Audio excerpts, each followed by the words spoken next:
देनवाई पाखरू लागू का? हो आलीस मोठी मगापासूनची पाकडत आव तरी नाही आलीस पाखरू लागायला. देणवाई पाखरू लागतो नाही म्हणस. मा टोमणं रे आलीस तर झाल्यावर. सोनीच्या लग्नाला गेली होतीस ना, काका होता मग जेवणात? अय मस्त वाणीचा होता सोनीच्या लग्नामध्ये. गुलाबजाम होता, आईस्क्रीम होती, मग का बालुशाही, दही वडा, मंचुरियन, कॉकटेल सर्व जो खाशील तो. राव बापा मोठ्या लोकांचं लग्न. तुझ्या लग्नाचे बहुत स्वप्न आहे ते बाई मला. तू काय करतेस मग पैसा नाही पाणी नाही. स्वतःचा घर नाही ना दार नाही आपल्याला.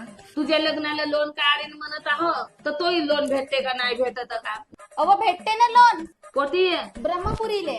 हो तुम्ही बरोबर ऐकल्या. आपल्या ब्रह्मपुरीमध्ये न्यू ऑफिस झाला आहे सक्सेस लोन म्हणून. तुम्हाला इथे घर बांधासाठी किंवा घर घ्यायसाठी personal loan, business loan, education साठी लोन किंवा लग्नासाठी एवढंच नाही तर तुम्हाला इथे शेती करण्यासाठी सुद्धा लोन भेटल. तर तुम्ही पण लोन साठी इकडे तिकडे शोधत आहात. आता तुम्हाला कुठेच जायची गरज नाही. आजच भेट द्या सक्सेस लोन ऑफिसला. आता तुमचे स्वप्न थांबणार नाही तर धावणार. ऍड्रेस आहे पहिला माडा, पडोले कॉम्प्लेक्स, झाशी राणी चौक, ब्रह्मपुरी.